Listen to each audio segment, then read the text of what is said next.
अस्सलामुअलैकुम। Programme night addition में हम आपको खुशामदीद कहते हैं। नाजरीन, एक तरफ IMF को बेल आउट पैकेज के लिए मनाने की कोशिशें जारी हैं तो दूसरी तरफ साल 2022-23 का बजट भी आ गया है।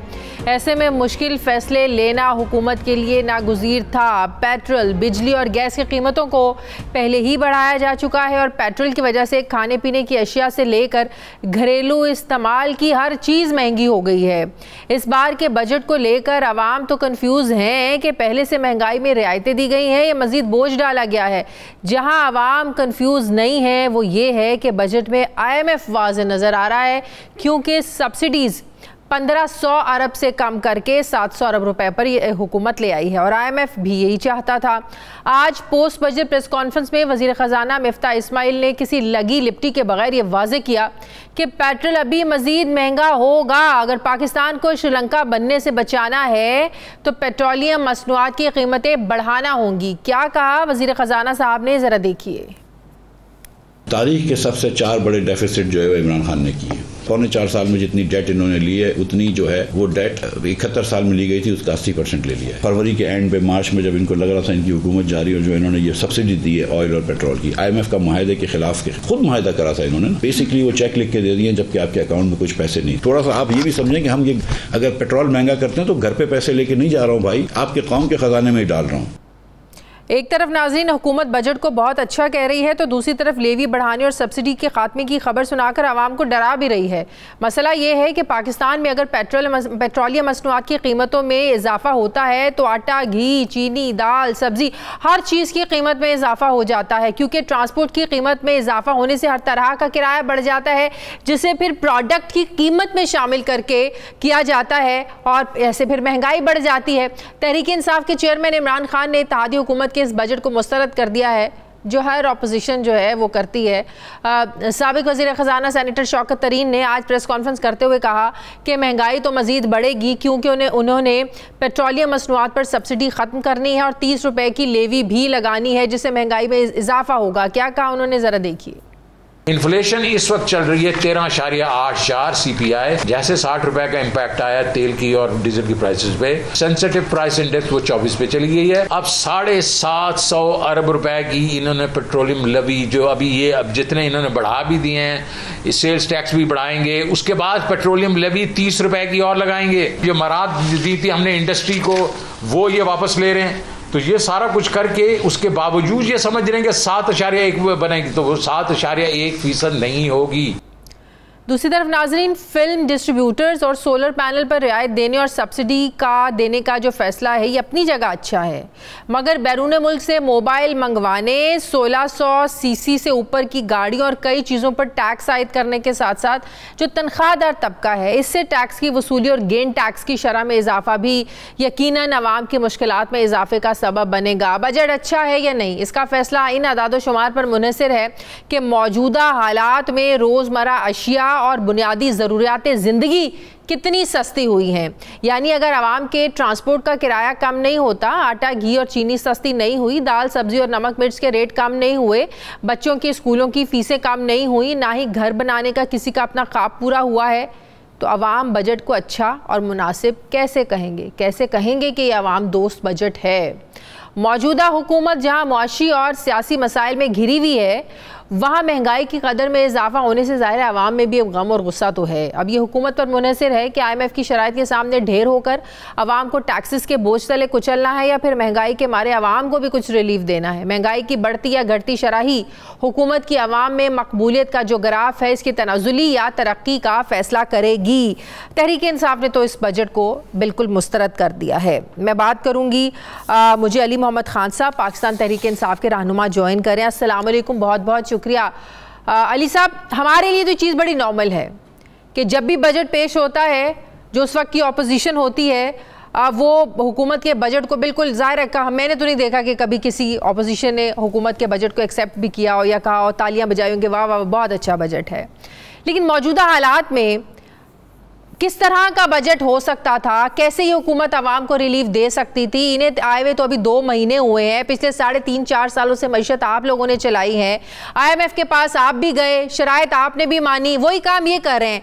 ऐसा क्या आप लोगों ने करना था जो ये नहीं कर पा रहे? अली साहब। बिस्मिल्लाहिर्रहमानिर्रहीम। अल्लाहुम्मा सल्लि व सल्लिम व बारिक अला सय्यिदिना मुहम्मद। बहुत शुक्रिया। देखें, पहली बात तो ये है कि ये बजट बनाना इनका मैंडेट नहीं था, ना इनको हुकूमत का मैंडेट मिला था। ये शब खून मार के आए हैं, रात को डाका मार के पहुंचे हैं। ये लोग इम्पोर्टेड रजीम है, घुस बैठी हैं, तो इनका तो मैंडेट नहीं था। जो जिस काम के लिए आए हैं ये कर गए हैं, अब ये और टाइम लगा रहे हैं। देखें, इनको जब यहाँ प्लांट किया गया है बैठा साहब की हुकूमत को खत्म करने के लिए यूज में ये सारे, इनका अपने उसमें पर्सनल इंटरेस्ट क्या था? इनका इंटरेस्ट था कि नैब को उतना उसको कमजोर कर दिया जाए और लॉज में इतनी चेंज ले आए जाए कि इन पे जो करप्शन के केसेस थे वो या खत्म हो या इतने वीक हो जाए कि उसके प्रूव होने का कोई चांस ना बने। तो उस काम में तो कामयाब हो गए, नैब लॉज ये पास कर गए। अब ये वो काम करने जा रहे जिसके लिए प्रिपेयर नहीं थे, जिसके लिए तैयार नहीं थे। आप माशाल्लाह माहिर रैंक करें, लेकिन आपको अगर ये कह दिया जाए कि कल आपका सीएसएस का पर्चा है तो आप कहेंगी कि पहले मुझे बता देते, मैं तैयार होके आती। ये तैयार नहीं थे इस काम के लिए। 3-4 इन पे बड़े मेरे सवाल है। देखिए, I am not an economist, neither are you, लेकिन हम पॉलिटिकल लोग हैं, आप एनालिस्ट हैं, मैं एक पॉलिटिकल वर्कर हूँ, साथ में एक छोटा मोटा वकील भी हूँ।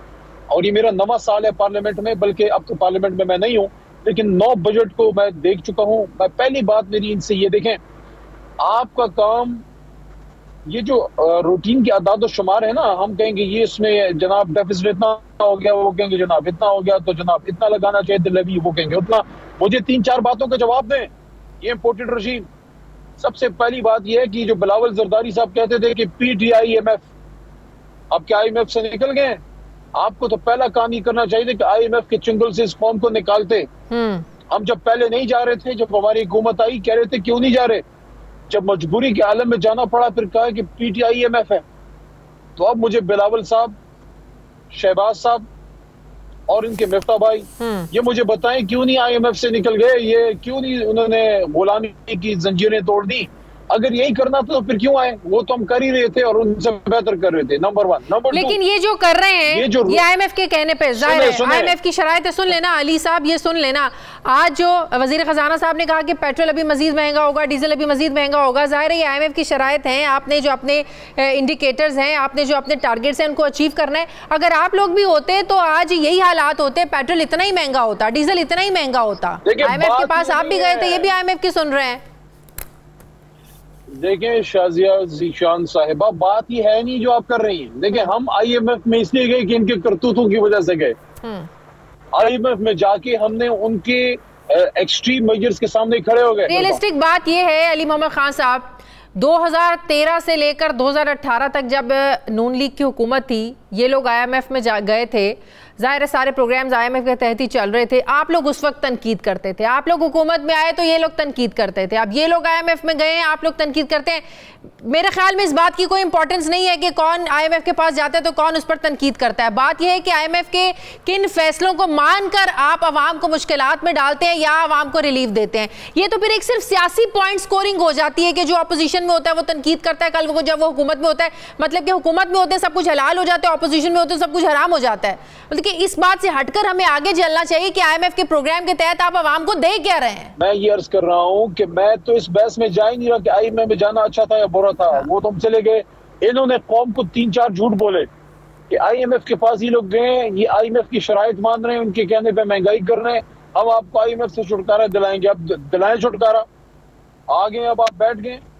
दूसरा, महंगाई, मुझे अब ये बताएं कि बिलावल साहब महंगाई के खिलाफ लाड़काने में मार्च करेंगे, नोडेरों में, और मौलाना फजल रहमान साहब डेरा इस्माइल खान में मार्च करेंगे। अब आप लोगों की बारी है मार्च करने की सर। और मरियम साहिबा जो है वो महंगाई के खिलाफ हमदा शहबाज के साथ मिलके उन्होंने रायविंड में मार्च करना है या उन्हें मॉडल टाउन में करना है। देखें, ये 3-4 बातें करके आए थे कि जनाब महंगाई है, महंगाई के खिलाफ मार्च करके आए, हमारे से डबल ट्रिपल महंगाई कर दी और लोड शेडिंग के खिलाफ ये बात करते थे। अब आज की लोड शेडिंग देखें और पिछले साल इन दिनों की निकाल के मुझे बताएं, मैक्सिमम 4-5 घंटे से ज्यादा नहीं होती थी। अब आपकी सारी फैक्ट्रियां बंद पड़ी हैं। तो देखें, ये इस काम के लिए चलिए आप बता दें, ज़ाहिर अपनी हुकूमत के खिलाफ तो कोई मार्च नहीं करेगा ना। आप लोग मार्च कब कर रहे हैं? क्यों नहीं? बड़ी महंगाई है, अवाम दुश्मन बजट है, आप लोग मार्च कब करने जा रहे हैं? महंगाई के खिलाफ मार्च इनने किया था ना। हाँ, अब किसके खिलाफ मार्च करेंगे ये लोग? तो वही तो कह रही हूँ, अपनी हुकूमत के खिलाफ कौन मार्च करता है? कोई नहीं करता ना। आप लोगों को करना चाहिए ना ये मार्च। अब देखें अब इस तमाम दलदल से निकलने का एक ही हल है, जनरल इलेक्शन कॉल हो, बेशक ये लोग आए। देखें, आप जब एक प्रॉपर प्रोसीजर से आते हैं, आपकी टीमें तैयार होती हैं, आपने अपना होमवर्क किया होता है। इनका होमवर्क ही नहीं है, इनका एक ही काम में होमवर्क था, वो कर गए, वो दिन दहाड़े कर गए, हम सबकी जेबें मार गए। ये जो नैब लॉज में ये रिफॉर्म कर गए, ये बेसिकली मुल्जिम को काजी की कुर्सी पे बैठा गए। That was what they had come for.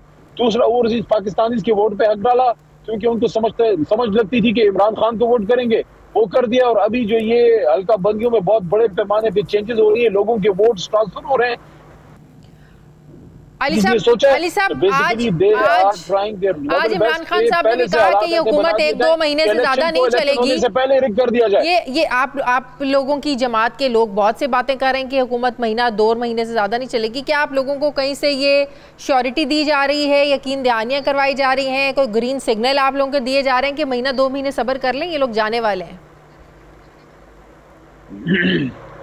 देखें, सिग्नल तो सबसे बड़ा अवाम है। आज आप अवाम में चली जाएं और पूछ लें जरा इनसे। अब आप पूछना चाहिए ना सबको कि महंगाई के बारे में क्या ख्याल है। हमारे बारे में तो सब जो है माइक लेके चले जाते थे, अब जाके पूछे सारे कि क्या ख्याल है। अवाम जवाब देगी आपको कि अवाम इनको मजीद कितना अरसा बर्दाश्त कर सकती है। जो शहबाज शरीफ साहब हैं, उनका ख्याल था कि मैं वो पंजाब स्ट्रीट का जो सर्कस चलाते थे लाहौर में, वो करूंगा लंबे बूट पहन के। इधर लंबे बूट पहन के वज़ीर-ए-आज़म हाउस नहीं चलता भाई। ठीक है, बहुत बहुत शुक्रिया, बहुत शुक्रिया। तहरीक इंसाफ के रहनुमा अली मोहम्मद खान साथ थे। मुझे ब्रेक लेनी है नाज़रीन, वापस आते हैं एक छोटे से वक्फे के बाद।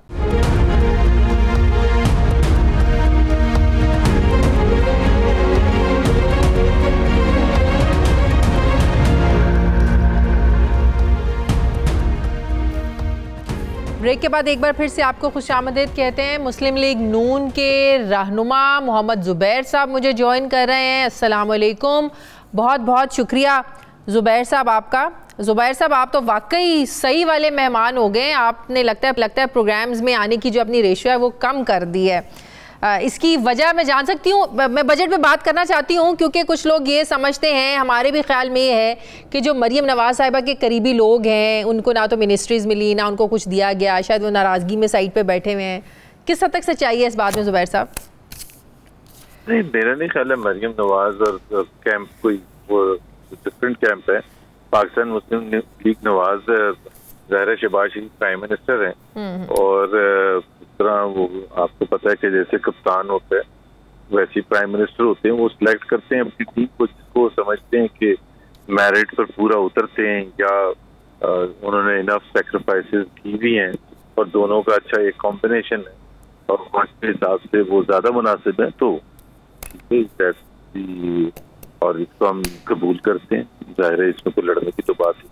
ठीक है, अब ज़रा बजट पे बात करते हैं। ज़ुबैर साहब, आज इमरान खान साहब ने कुछ एंकर से मुलाकात की और ये कहा कि जिस तरह का बजट दिया गया है इस हुकूमत ने 1-1.5 महीने से ज़्यादा चलना नहीं है, ये मामलात ऐसे चलने नहीं है, ख़ुद ही आप लोगों ने हुकूमत छोड़ देनी है।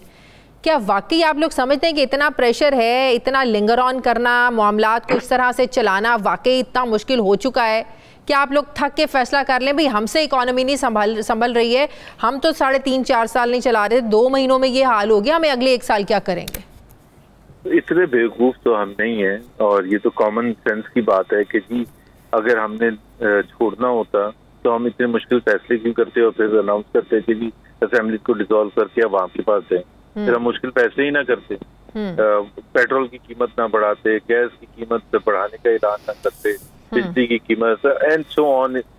बजट में जो जाहिर है जो भी चीजें की गई हैं तो हम तो आसान सा बजट दे देते, ना कोई मुश्किल फैसले करते और फिर देखते कि जो भी केयर टेकर गवर्नमेंट आएगी वो बोझ संभाले और उसके बाद इलेक्शन में हम जाते और बड़े अच्छे तरीके से जीत के वापस आ जाते। तो ये तो हो नहीं सकता कि हम मुश्किल फैसले करके अवाम के पास चले जाएं। हम मुश्किल फैसले करके अवाम के पास बिल्कुल जाएंगे, लेकिन टाइम पे जाएंगे। और वो इसलिए जरूरी है कि पाकिस्तान की इकोनॉमी को जब आप मुश्किल फैसले करते हैं शॉर्ट टर्म में तो उसके बेहतर नताइज मिड टर्म में और लॉन्ग टर्म में आते हैं।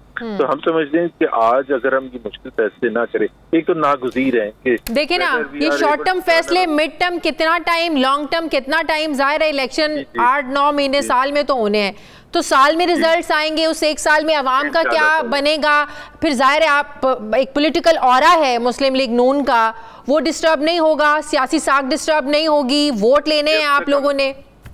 हमारी थिंकिंग ये है कि जब तक हम इलेक्शन में जाएंगे उस वक्त तक हालात बेहतर होना शुरू हो जाएंगे काफी हद तक, और अवाम महसूस भी करेंगे और फिर रियलाइज करेंगे कि ये एक हुकूमत आई थी जिसके पास आसान रास्ते भी थे, जैसे होता है पॉलिटिकल गवर्नमेंट्स होती हैं वो पॉपुलिस्ट फैसले करती हैं, ये वो रास्ता भी था, लेकिन इन्होंने मुल्क की लॉन्ग टर्म बेहतरी के लिए जो मुश्किल फैसले किए उसके नताइज भी आने शुरू हो गए। हम देख सकते हैं कि एम्प्लॉयमेंट अपॉर्चुनिटीज क्रिएट हो रही है, इन्वेस्टमेंट बढ़ रही है, टैक्स कलेक्शन बढ़नी शुरू हो जाएगी, एंड वो जो एक ट्रेंड है ना, ट्रेंड सबसे ज्यादा इंपॉर्टेंट होता है कि वो पॉजिटिव ट्रेंड की तरफ हम जाना शुरू होते हैं।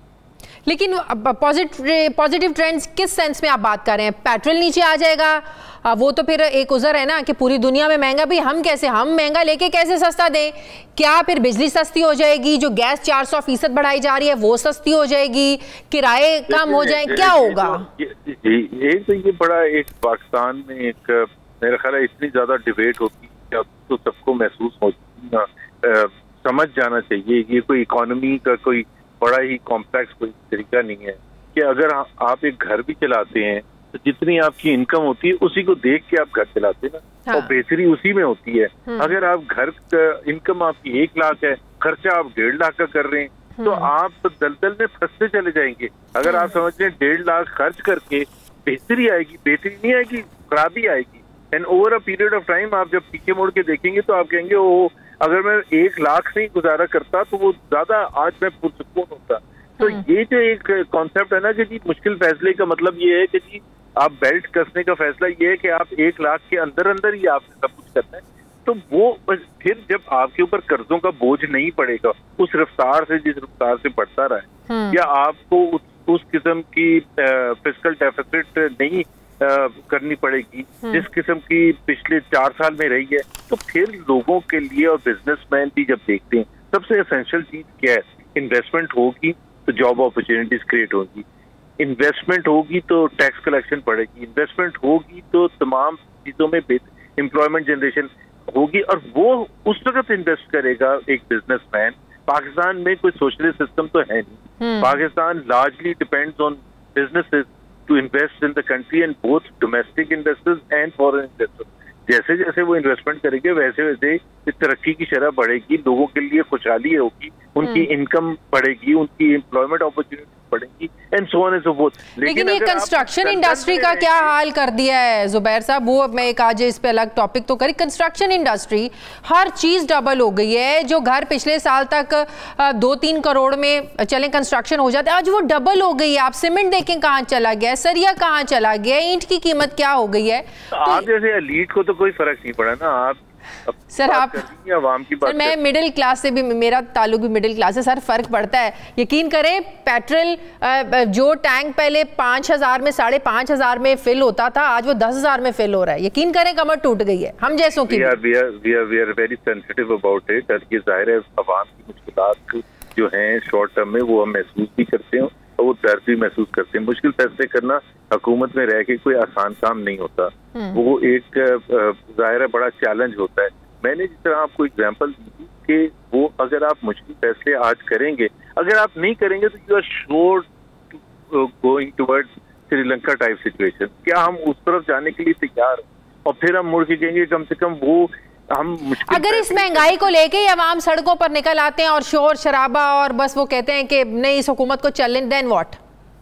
पॉलिटिकल गवर्नमेंट्स का ये काम होता है और जाहिर सी बात होता है कि ये जो पॉलिटिकल प्रेशर होता है, लेकिन मुश्किल फैसलों का मतलब क्या होता है, पॉलिटिकल बैकलैश हो सकता है और इस वजह से पॉलिटिकल गवर्नमेंट्स के लिए डिफिकल्ट होता है। लेकिन फिर ये समझाना और वो नैरेटिव बयानियां बिल्डअप करना जिसमें लोगों को ये समझाया जाए, एंड आई थिंक ये हमारा काम है। इसके साथ साथ गवर्नेंस करने के साथ साथ कि लोगों के लिए एक उनको आसान तरीके से समझाया जाए कि जो हम कर रहे हैं ये उनके लॉन्ग टर्म फ्यूचर के लिए आइंदा आने। लेकिन एक बात बताएं ना, पिछले साल मुझे अच्छी तरह याद है जब पेट्रोलियम लेवी पर 610 अरब का हदफ रखा था तो बड़ी आप लोगों ने तनकीद की थी, बहुत ज्यादा तनकीद की थी।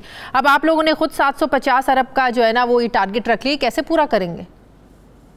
देखिए ना, 610 बिलियन का जब उन्होंने रखा था तो मुझे पहले दिन याद है मैं टेलीविजन पर था और मैंने कहा था कि 610 बिलियन का नहीं होगा। एक अनरियलिस्टिक टारगेट रख के तो कभी भी कोई चीज नहीं होनी। और वो पता नहीं 100 या 125 बिलियन उन्होंने टोटल कलेक्ट किया 610 बिलियन। तो हम ये कह रहे थे कि ये इस हुकूमत की, देखो ना, अब आप एक चीज वही चीज अगर आपकी कमिटमेंट और सिंसेरिटी और प्रोफेशनलिज्म और कॉम्पिटेंस नहीं है तो आप नहीं अचीव कर सकते। हमें अपने ऊपर भरोसा है। तो 750 इट्स इजी इंशाल्लाह ताला। इजी तो कोई चीज नहीं होती। हाँ। इजी हो तो फिर कोई भी आके हुकूमत कर लेगा। इजी नहीं होती, बड़े चैलेंज होता है। और इसमें जाहिर सी बात है बहुत सी चीजें हमारे कंट्रोल में है, हमारे हुकूमत के कंट्रोल में, डोमेस्टिक पॉलिसीज का रिजल्ट होंगे। और आज मिफ्ता साहब ने एक मेंटली प्रिपेयर किया है आवाम को कि मजीद पेट्रोल और डीजल महंगा होएगा। ज़ाहिर है 750 अरब जो लेवी की मद में आप लोगों ने टैक्स लगाना है, अब मजीद 25 से 30 रुपए अगर पेट्रोल बढ़ेगा तो आम बंदे का क्या हाल होगा जुबैर साहब? ये भी हो सकता है और इसके अलावा एक और चीज भी हो सकती है। हम दुआ गो हैं कि ये इंटरनेशनल ऑयल प्राइसेस कम हों। और वो भी आपको पता है रशिया यूक्रेन क्राइसिस है, वो कब खत्म होगा, कब माहौल ठीक होगा, कब कमोडिटी प्राइसेस कम हो। लेकिन ये भी हो सकता है कि वो मजीद बढ़े। तो अगर वो बढ़ेगा तो हमारे पास क्या चॉइस होगी सिवाय इसके कि वो बढ़ाने का। तो ऑब्वियसली चैलेंजेस तो हैं, लेकिन और हमें दर्द भी है। तो मुश्किल फैसला अब तो फिर तहरीक इंसाफ ने लिया था ना कि IMF कह रहा था जी आप 10 रुपए बढ़ाएं, लेकिन इन्होंने 10 रुपए कम कर दिए। सही मुश्किल फैसला तो उन लोगों ने लिया नहीं, बिल्कुल गलत, बहुत क्रिमिनल ऑफेंस था। और मैं एक चीज बताता हूँ, देखें वो अगर उन्होंने एक वक्त में लिया होता कि 10 रुपए कम कर दिए तो फिर भी समझ आने आती, हालांकि वो भी गलत था। लेकिन उन्होंने फरवरी 28 तारीख को कहा कि अगले 4 महीने में मैं फ्रीज कर रहा हूँ पेट्रोल प्राइसेस। और इंटरनेशनल ऑयल प्राइसेस ऊपर जा रही थी as a consequence of Russia Ukraine crisis जो उसी वक्त शुरू हुआ था। और कोई ऐसा दुनिया में शख्स ऐसा नहीं था जिसको ये ना पता हो कि इंटरनेशनल ऑयल प्राइसेस और ऊपर जाएंगी और ये बड़ा मुश्किल होगा। अब ये कहते हैं कि हमने सब कुछ प्रोवाइड कर दिया था अपने बजट में फरवरी 28। भाई आपको कैसे पता था कि इंटरनेशनल ऑयल प्राइसेस कहाँ जाके, आपको तो नहीं पता था, किसी को नहीं पता था। तो जब आपको ये पता ही नहीं था तो आपने फ्रीज कैसे कर दी थी? मुझे आप सिर्फ ये बताएं। तो ये क्रिमिनल ऑफेंस था, ये वो था कि चूंकि उनको महसूस हो गया था कि मेरा वक्त हो गया है और vote of no confidence successful होगा और इसके नतीजे में मैं चला जाऊंगा और सारी मुश्किलात में छोड़ के जाऊंगा और इनके लिए बहुत बहुत शुक्रिया। मुस्लिम लीग नून सीनियर रहनुमा मोहम्मद जुबैर साहब मेरे साथ थे, थैंक यू। मुझे ब्रेक लेनी है नाज़रीन, वापस आते हैं एक छोटे से वक्फे के बाद।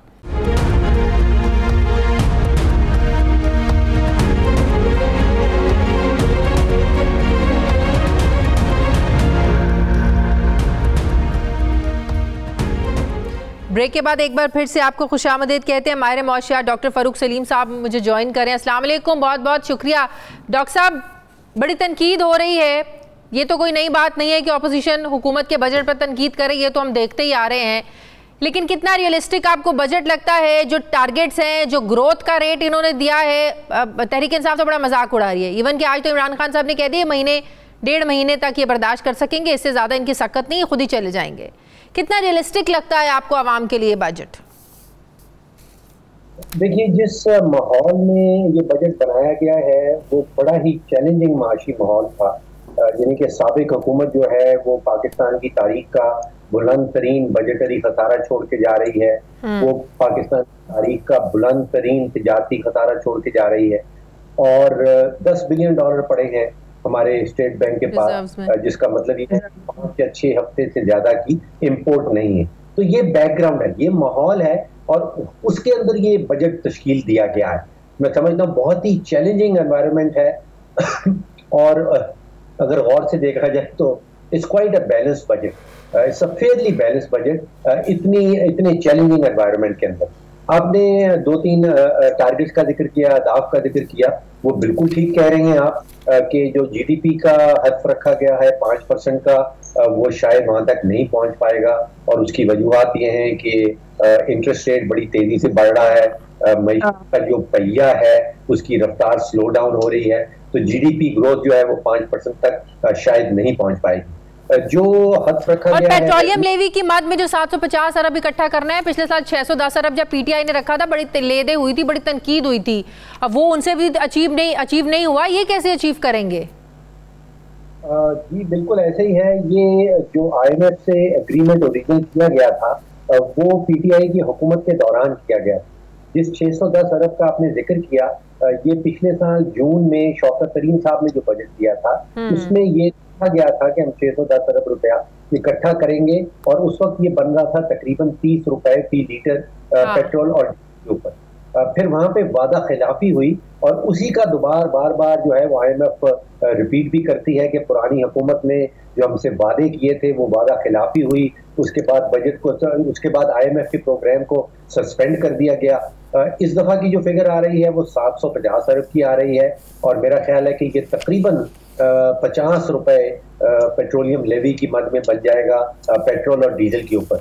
ये कहा यह जा रहा है कि ये धीरे धीरे अप्लाई किया जाएगा पेट्रोलियम और पेट्रोलियम प्रोडक्ट्स की। तो इसका मतलब पेट्रोल तो और बढ़ जाएगा। आज शौकत तरीन साहब ने, उमर अयूब साहब ने, मुजम्मिल असलम साहब ने प्रेस कॉन्फ्रेंस करी, उन्होंने कहा कि पेट्रोल की कीमत 300 से 310 रुपए हो जाएगी। हम तो बिजली जो है वो 16 रुपए छोड़कर गए थे, अगले महीने के अंदर फी यूनिट भी 40 रुपए का मिलेगा। गैस की कीमतों में 400% इजाफा होगा। लेकिन अगर आप अवामी जहन के मुताबिक सोचें तो इट्स टू मच। एक आम आदमी के लिए इतनी बिजली महंगी के साथ गुजारा करना, महंगी गैस के साथ गुजारा करना, पेट्रोल चले, हर एक के पास गाड़ी नहीं है लेकिन बाइक तो हर एक के पास है, फिर पेट्रोल महंगा होता है तो आपकी हर खाने पीने की चीज़ महंगी हो जाती है। तो ये रियलिस्टिक नहीं लगता कि अवाम इसको इतनी आसानी से एक्सेप्ट कर लेंगे।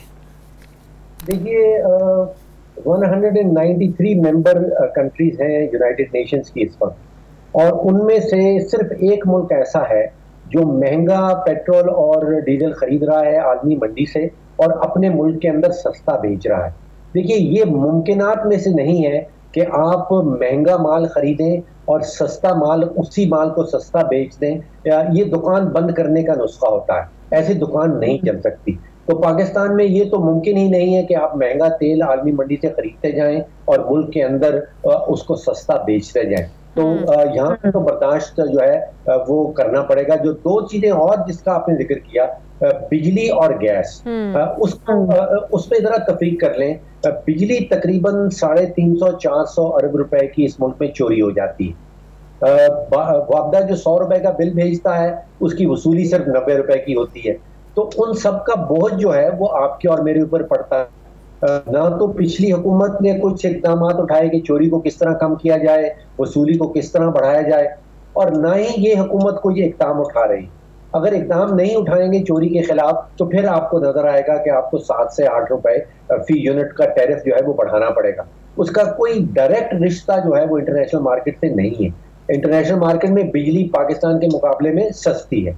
इसी तरह गैस का जो मामला है, लगभग 126 बिलियन क्यूबिक फुट जो है वो सालाना गैस इस मुल्क में या लीक हो जाती है या चोरी हो जाती है। और अगर उसके ऊपर आप कोई अमाउंट लगाना चाहें तो वो तकरीबन $4 बिलियन की गैस बन जाती है जो या चोरी हो रही है या लीक हो रही है। उसके ऊपर भी हुकूमत, ना ये हुकूमत और ना इससे पहली वाली हुकूमत ने कोई कदम उठाया। तो पेट्रोल की कीमतें तो बढ़ेंगी, लेकिन बिजली की कीमतें जो बढ़ाई जा रही हैं वो हुकूमत की अपनी नाअहली के नतीजे में है। जो गैस की कीमतें बढ़ती हैं वो भी हुकूमत की अपनी नाअहली के नतीजे में। सही। तो बजट डेफिसिट जो है, बजट खसारा 4.2 ट्रिलियन, ये कैसे पूरा करेंगे? देखिए हमारी एक तारीख रही है, पिछले 25 साल से मैं बजट जो है वो स्टडी कर रहा हूँ, देख रहा हूँ। हर साल हम जो अहदाफ रखते हैं, जो टारगेट्स रखते हैं, वो बहुत सारे उसमें से ऐसे होते हैं जो अचीवेबल नहीं होते। हम आमदन हमेशा ज्यादा दिखाते हैं, इखराजात कम दिखाते हैं, और चंद ही महीनों में पहले क्वार्टर के अंदर हमें ये नजर आने लगता है कि जो हमने हदफ आमदन का रखा था वो पूरा नहीं हो पा रहा, जो हदफ हमने खर्चों का रखा था वो ज्यादा हो रहे हैं, और फिर उसके नतीजे में आप देखती हैं कि मिनी बजट सामने आते हैं। इस दफा मैं समझता हूँ कि जो 7,000 अरब का हदफ रखा गया है रेवेन्यू के हवाले से, वो मुमकिनात में से है। क्योंकि इस साल हम तकरीबन 6,000 अरब पे पहुंच गए हैं और अगर 15% इजाफा करना साल भर के अंदर कोई इतना बड़ा काम नहीं है। जो खसारे का इन्होंने हद रखा है वो मेरा ख्याल है कि बहुत लो है, वो IMF को दिखाने के लिए है। और आप देखिए, अच्छा, IMF इसको एक्सेप्ट करेगा कि अगले साल 5% ग्रोथ होगी, 750 अरब की लेवी टैक्स की मद में आपने इकट्ठे करने हैं, ये IMF के लिए एक्सेप्टेबल होगा ये बजट? मेरा ख्याल है कि एक एलिमेंट इसमें ऐसा है जिसपे शायद IMF से कुछ मजीद मुज़ाकरात करने पड़े। बाकी चीजें हैं वो तय पा चुकी हैं मेरी इंफॉर्मेशन के मुताबिक, और IMF का और पाकिस्तान का जो स्टाफ लेवल का एग्रीमेंट है वो मुमकिनात में से है कि before the end of the month उसके ऊपर सिग्नेचर हो जाए। जो एक एग्रीमेंट है वो पर्सनल इनकम टैक्स का आता है, इस हुकूमत ने जो पर्सनल इनकम टैक्स में तकरीबन 45 अरब रुपए की छूट दे दी है इस बजट के नतीजे में, वो शायद IMF को एक्सेप्टेबल ना हो और उसके ऊपर शायद IMF कोई बात करना चाहे। लेकिन जो पॉजिटिविटी नजर आती है कि बजट गुजर गया है, 15 या 16 तारीख को FATF का सेशन सामने आ रहा है और मेरी मालूमात ये है कि तकरीबन 90 से 95% जो शराइत रखी गई थी FATF ने वो हमने पूरी कर दी हैं। तो लगता ऐसे है कि ग्रे लिस्ट से हमें निकाल दिया जाएगा। उसके बाद फिर वक्त आ जाएगा IMF के स्टाफ लेवल का एग्रीमेंट, मेरा ख्याल है कि वो भी हो जाएगा। और उसके बाद फिर वो जो दोस्त ममालिक की तरफ से जो इमदादी पैकेज हैं वो नजर आने लगेंगे। बहुत बहुत शुक्रिया। हमारे मौशूद फ़ारूक सलीम साहब हमारे साथ थे। मुझे ब्रेक लेनी नाज़रीन, वापस आते हैं वक्फे के बाद।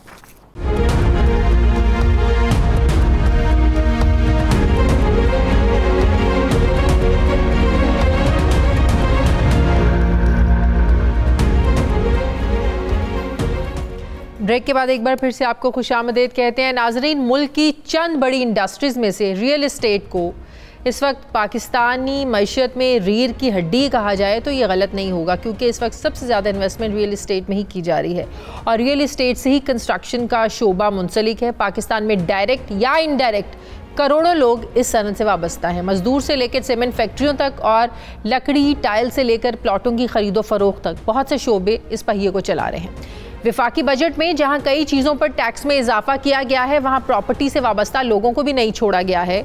वज़ीर ख़जाना मिफ्ता इस्माइल ने कल बजट पेश करते हुए कहा कि प्रॉपर्टी से हासिल होने वाले किराए से होने वाली जो आमदनी है उस पर भी टैक्स लगाया जाएगा। मगर मसलन अगर आप लोगों ने का कोई घर है उसको किराए पर दिया हुआ है तो उस पर भी अब टैक्स लगा दिया जाएगा।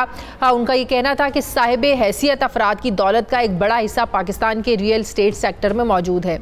ये एक ऐसी दो धारी तलवार है कि एक तरफ इससे गैर पैदावारी असासे जमा होते हैं और दूसरी तरफ गरीब और कम आमदनी वाले अफराद के लिए ज़ाती घर बनाने का जो ख्वाब है ये पूरा नहीं हो पाता। कीमतें बढ़ने से ज़ाहिर ये अधूरा रह जाएगा। मिफ्ता इस्माइल ने बजट पेश करते हुए वाज़े किया है कि कोई भी शख्स जिसकी एक से ज़ायद गैर मनकूला जायदाद पाकिस्तान में मौजूद है और उसकी मालियत 2.5 करोड़ रुपए से ज़्यादा है, इस पर फेयर मार्केट वैल्यू की बराबर फ़र्जी आमदन या किराया तस्वुर करके इस पर टैक्स लिया जाएगा। ताहम किसी भी शख्स का एक ज़ाती रिहायशी घर जो है उसको टैक्स से मुस्तस्ना करार दिया जाएगा।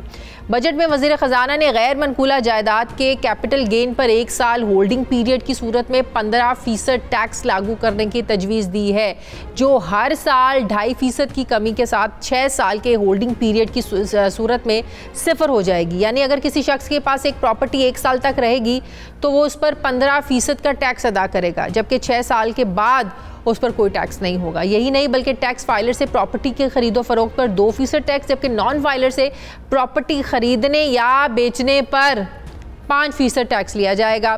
अगर कैपिटल गेन टैक्स और सेल्स टैक्स की शरह इसी तरह से बढ़ा दी गई और प्रॉपर्टी के होल्डिंग पीरियड यानी प्रॉपर्टी खरीद कर अपने पास रखने पर भी हुकूमत भारी टैक्सेस लेगी, तो इससे न सिर्फ रियल इस्टेट बिजनेस के इन्वेस्टर्स इससे मुतासिर होंगे बल्कि अपने ख़ानदानी और मौरूसी जायदादें रखने वाले भी ज़ायरे से बहुत मुतासिर होंगे। क्या ये इक़दामात पाकिस्तानी मईशत की रीढ़ की हड्डी की हैसियत रखने वाले रियल इस्टेट्स के बिज़नेस की हौसला शिकनी का सबब बनेंगे? मैं बात करूँगी इसी पर। मुझे ज्वाइन कर रहे हैं ऑल पाकिस्तान बिल्डर्स एसोसिएशन साबिक चेयरमैन आबाद फ़याज़ इलियास साहब। अस्सलाम वालेकुम, बहुत बहुत शुक्रिया फयाज साहब आपका। फयाज साहब, कल से शोर मचा हुआ है कि रियल इस्टेट को हुकूमत ने दबा के रख दिया है, हर चीज़ पर टैक्स, इजाफी टैक्स। रियल इस्टेट पर जब टैक्स लगाए गए हैं कि अगर आपकी कोई प्रॉपर्टी है वो आप अपने पास रख रहे हैं तो उसकी फर्जी वैल्यू करवा के और उस पर भी टैक्स होगा। आपने कोई अपनी प्रॉपर्टी किराए पर दी हुई है उस पर भी टैक्स होगा। कितना असर पड़ेगा इससे इस बिजनेस पर? Thank you so very much. देखिए, जैसे कि आपने जैसे पहले कहा कि पाकिस्तान में जो है रियल इस्टेट सेक्टर पे ये टैक्सेस या रियल इस्टेट का एक बहुत बड़ा डिपेंडेंट होता है किसी भी मुल्क की जीडीपी में, और उसका कंट्रीब्यूशन होता है आपके रेवेन्यू रिकवरीज में।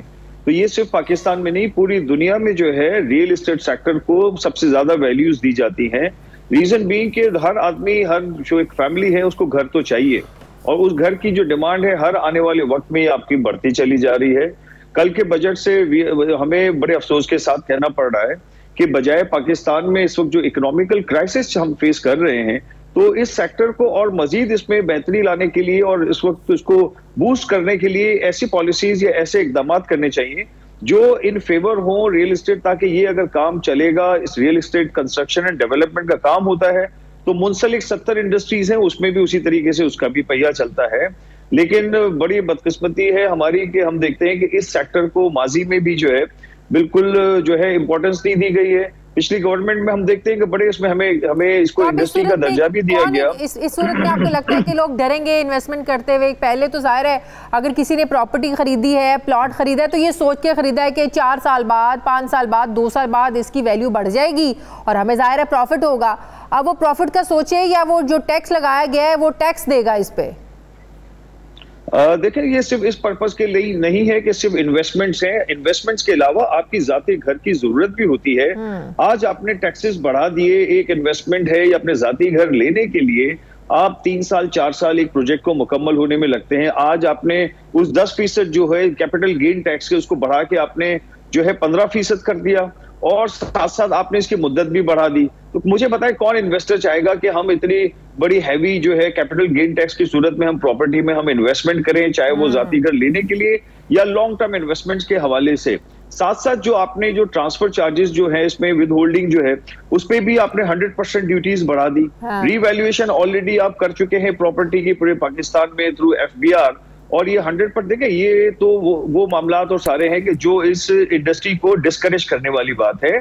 हम तो as a industry stakeholder ये चाहते थे, आप देखिए कंस्ट्रक्शन इंडस्ट्री से जुड़े जो और दूसरे शोबे हैं, सीमेंट है, सरिया है, ईंट है, बजरी, इस पर आप देखिए प्राइसेस डबल हो गई हैं। एक आम आदमी के लिए घर बनाने ख्वाब हो गया है। सीमेंट की बोरी आज देख के होश उड़ गए, 1200 रुपए की हो गई है। जी, मैं बिल्कुल इसी तरफ आ रहा था कि इस वक्त जो मौजूदा सूरत हाल में भी कंस्ट्रक्शन की जो कॉस्ट है पिछले साल सवा साल में इतने हायर लेवल पे पहुंच गई है कि आप एक आम आदमी तो है जो गरीब जिसकी जो जरूरत है घर, उसका ख्वाब तो आज पूरा नहीं हो सकता। आज जो आपका मिडिल क्लास है उसके लिए भी घर लेना जो है वो समझने नामुमकिन जैसी सूरत हाल इख्तियार कर रहा है। पिछले तकरीबन 50% जो है कॉस्ट ऑफ कंस्ट्रक्शन बढ़ गई। अब इन सारी ड्यूटीज के साथ ये कॉस्ट और प्राइसेस और मजीद बढ़ेंगी। सरिया जो है आपका पिछले 1-1.25 साल में तकरीबन 1,05,000 से 2.25 लाख के पर टन की कॉस्ट में आ गया। सीमेंट बढ़ के तकरीबन 550 से आज तक तकरीबन 850-900 की प्राइसेस पे पहुंच गया। तो आप बताएं कि इस वक्त तो ये इंडस्ट्री ऑलरेडी इतने मसाइल फेस कर रही है कि जहां सर्वाइवल जो है वो बहुत मुश्किल है, और उसको अब मजीद रिलीफ मिलना चाहिए। जैसे माजी में स्पेशल पैकेज फॉर कंस्ट्रक्शन दिए गए, इसके अलावा फिक्स टैक्स रिजीम के हवाले से बहुत सारे जो है आपने एमनेस्टी वगैरह दी इसमें। तो हम तो ये एक्सपेक्ट कर रहे थे कि इस बजट में भी इस मौजूदा गवर्नमेंट जो है इसमें रिलीफ देगी, बजाय इसमें उल्टा आपने और हिट दे दिया इस इंडस्ट्री के ऊपर कि हमें तो हमारे लिए मुझे नहीं लगता कि आने वाले वक्तों में हमें काम करना आसान होगा। कंस्ट्रक्शन इंडस्ट्री के लिए बड़ी मराहत दी थी तहरीक इंसाफ की हुकूमत ने। जी बिल्कुल, उसकी वजूहत ये है कि देखिए ये इंडस्ट्री से जुड़ी हुई 70 से ज्यादा वो इंडस्ट्रीज हैं जिनका पहिया चलता है, जहां से बहुत बड़ा आपको गवर्नमेंट को, फेडरल हो चाहे प्रोविंशियल हो, इनको रेवेन्यू जनरेट होता है। साथ साथ लोगों की जॉब्स जो है वहां पे जब आप इनकी इंडस्ट्री चलनी है तो उसमें जॉब्स भी मिलेंगी। तो इस वक्त बड़ा डिस्करेजिंग है ये जो सिचुएशन है इन द बजट, जो स्पेशली खासतौर पे कंस्ट्रक्शन इंडस्ट्री के हवाले से। मैं समझता हूं कि हमारे जो फाइनेंस मिनिस्टर हैं मिफ्ता इस्माइल, इनको इसको दोबारा इसको रिव्यू करना चाहिए और आप तो आप लोग इस पर कोई बात करना चाहेंगे? कोई आप लोग चाहते हैं कि हुकूमत से मिलकर बैठकर इस पर बात की जाए और जो ज़्यादा इजाफी टैक्सेस आप लोग समझ रहे हैं कि हुकूमत को वापस लेने चाहिए, जाहिर है इस पर तो आप लोग चाहेंगे कि हुकूमत से मिलकर बैठें, बात करें, डायलॉग्स हों, और अगर हुकूमत नहीं सुनती तो क्या करेंगे आप लोग? देखें, अगर इसमें डायलॉग जरूर होना चाहिए और इस सिलसिले में on behalf of association of builders and developers आबाद की तरफ से हमने बजट प्रपोजल भी इनको भेजे थे और उसमें हमने कहा था कि इसको भी बजट का पार्ट बनाया जाए, जिसमें कुछ रिलीफ्स हैं कि जो इस इंडस्ट्री के सर्वाइवल के लिए जरूरी है। हमें इस बात की जरूरत है और खासतौर पे ये फाइनेंस मिनिस्टर जो है इसको मौजूदा गवर्नमेंट के, उनको हमारे साथ बैठना चाहिए और इन इश्यूज के ऊपर इनको डिस्कस करना चाहिए कि रियल ग्राउंड स्टोरीज क्या है, फैक्ट्स क्या है, उस बेसिस के ऊपर चीजें जो है काम होना चाहिए, ना कि आपकी जो जरूरियात है उस तबके के लिए जिसको घर चाहिए उसकी जरूरियात ही पूरी ना कर सके और वो अपनी जिंदगी अपने घर का ख्वाब लेके ही जो है इस दुनिया से ना चला जाए, उसके लिए जरूरी है। साथ साथ इस इंडस्ट्री के सर्वाइवल के लिए भी बहुत ज्यादा जरूरी है कि हमें इस सेक्टर में रिलीफ मिलनी चाहिए। बहुत बहुत शुक्रिया। ऑल पाकिस्तान एसोसिएशन साबिक चेयरमैन आबाद फयाज इलाज साहब मेरे साथ थे। नाज़रीन, हमारे प्रोग्राम का वक्त खत्म हो गया। फीडबैक जरूर दीजिएगा, अपना ख्याल रखिएगा, मुझे इजाजत दीजिए, अल्लाह हाफिज।